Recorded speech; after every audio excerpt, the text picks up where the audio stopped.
பெரம்பூர் என்றாலே நாளை தமிழகத்தின் வரலாற்றை படைக்கக்கூடிய ஆற்றல் மிக்க சக்திகளாக இருக்கிற இளைஞர் மட்டுமல்ல, எதிர்கால தமிழகத்தை உருவாக்க இருக்கிற சகோதர சகோதரிகளே, உங்கள் அத்தனை பேருக்கும் என்னுடைய பணிவான வணக்கத்தை முதலில் நான் தெரிவித்துக் கொள்கிறேன். சென்னையிலே முதல் துவக்கப்படுகிற செயல் வீரர் கூட்டம், அதுவும் பெரம்பூரிலே கூட்டப்படுகிற கூட்டம். நான் பல கூட்டங்களில் இங்கே பேசியிருக்கிறேன். அன்றைய நிலைகள் வேறு, இன்றைய நிலைகள் வேறு என்பதை நான் அறிவேன். கூட்டத்தை கூட்டுவார்கள், பணத்தை கொடுப்பார்கள், பாதிலே எழுந்து செல்வார்கள். ஆனால் ₹1 கூட கொடுக்காமல் இன்று வரையிலும் காத்து கொண்டிருக்கிற கூட்டம் எங்கே இருக்கிறது என்று சொன்னால், புரட்சி தலைவருடைய போர்ப்படை தளபதிகளாக இருக்கிற நீங்கள் தான் என்பதை நான் அறிவேன். நேற்று கூட பார்த்தார்கள், 2 நாட்களுக்கு முன்னாலே மதுரையில் நடைபெற்ற கூட்டம். அதற்கு எவ்வளவு செலவாயிருக்கிறது என்று சொன்னால் ₹15 கோடி. ஆனால் ₹1 கூட இல்லாமல் கூட்டம் கூடுகிறது என்று சொன்னால் நம்மை தவிர எந்த இயக்கத்திற்கும் இல்லை என்ற வரலாறு இங்கே படைக்கப்பட்டிருக்கிறது. நான் புரட்சி தலைவரோடு பயணத்தை மேற்கொண்டவன். 1972 என் இயக்கத்தை துவங்குகிற போது 77 சட்டமன்ற உறுப்பினராக 26 வயதிலே தேர்தல் களத்தில் நின்றவன். புரட்சி தலைவரையும் பார்த்தேன், புரட்சி தலைவர் அம்மாவையும் பார்த்ததற்கு பிறகு புரட்சி தளபதியை பார்க்கின்ற காலத்தை நான் கூர்ந்து கவனித்துக் கொண்டிருக்கிறேன். ஏன் என்று சொன்னால் அந்த காலம் மிக விரைவிலே வருகிறது என்பதை என்னால் உணர முடிகிறது. நான் இதை சொல்வதற்கு காரணம், இன்னும் எத்தனை காலம்தான் ஏமாற்றுவார் இந்த நாட்டிலே, சொந்த நாட்டிலே, நம் நாட்டிலே என்று புரட்சி தலைவர் பாடினார். அந்த பாடலுக்கு ஏற்ப நாளை தீர்ப்பெழுத போவது நம்முடைய தளபதி மட்டும்தான் என்பதை நாட்டு மக்கள் உணர்ந்து கொண்டிருக்கிறார் என்பதை நான் இந்த நேரத்திலே கோடிட்டு காட்ட விரும்புகிறேன்.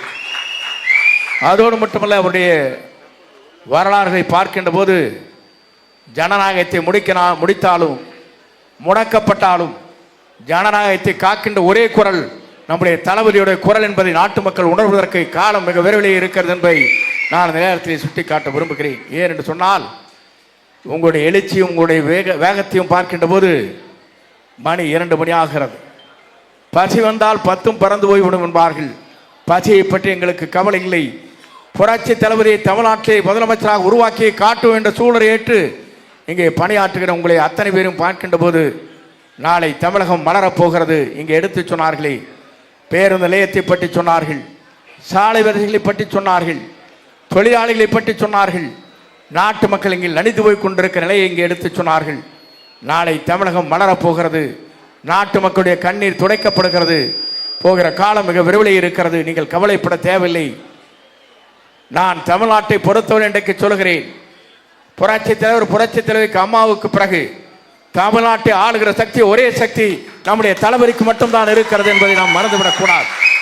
இங்கே அன்பிற்கிணைய அருமை சகோதரர் சிவா அவர்கள் இங்கே நான் பார்த்தேன், நான் மனதிலே நினைத்தேன், 250 உறுப்பினரை வைத்துக் கொண்டு 44,000 பேரை சேர்த்திருக்கிறார் என்று சொன்னால் சிவனை மின்னுவதற்கு எவராலும் இல்லை என்ற வரலாற்றை இங்கே படைத்திருக்கிறார். ஆரக்காரனுடைய பாராட்டை நான் தெரிவித்துக் கொள்கிறேன். ஏன் என்று சொன்னால், அப்படிப்பட்ட இளைஞர் இங்கே இருக்கிறார். அப்படிப்பட்ட இளைஞருக்கு பின்னாலே நீங்கள் அணிவகுத்து வருகிறீர்கள் படைகளாக. இந்த படைகளை வெல்வதற்கு இந்த தமிழ்நாட்டிலே எவராலும் முடியாது என்பதை நாட்டு மக்களுக்கு எடுத்துச் சொல்கின்ற வகையிலே தான் எதிர்காலம் அமையப் போகிறது என்பதை நான் இந்த நேரத்தில் சுட்டி காட்டுவதோடு மட்டுமல்ல, வருகின்ற தேர்தல் 2026 என்பது 234 நம்முடைய தளபதி தான் வெற்றி பெறுவார், யாராலும் தடுத்து நிறுத்த முடியாது என்ற வரலாற்றை நாம் படைப்போம். பெரம்பூர் சட்டமன்ற தொகுதியில் அவர் யாரை விரல் காட்டுகிறாரோ அவர்தான் தமிழ்நாட்டுடைய சட்டமன்ற உறுப்பினராக மட்டுமல்ல, இந்திய நாட்டுடைய வரலாற்றை படைக்கக்கூடியவர்களாக அமைவார்கள்.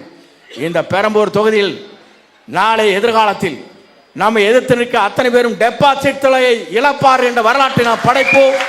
அதற்காக வாருங்கள், வெற்றியை தேடித்தான் என்று உங்களால் பொன்பாத மலர்களை வேண்டி விரும்பி கேட்டு விடைபெறுகிறேன். நன்றி, வணக்கம்.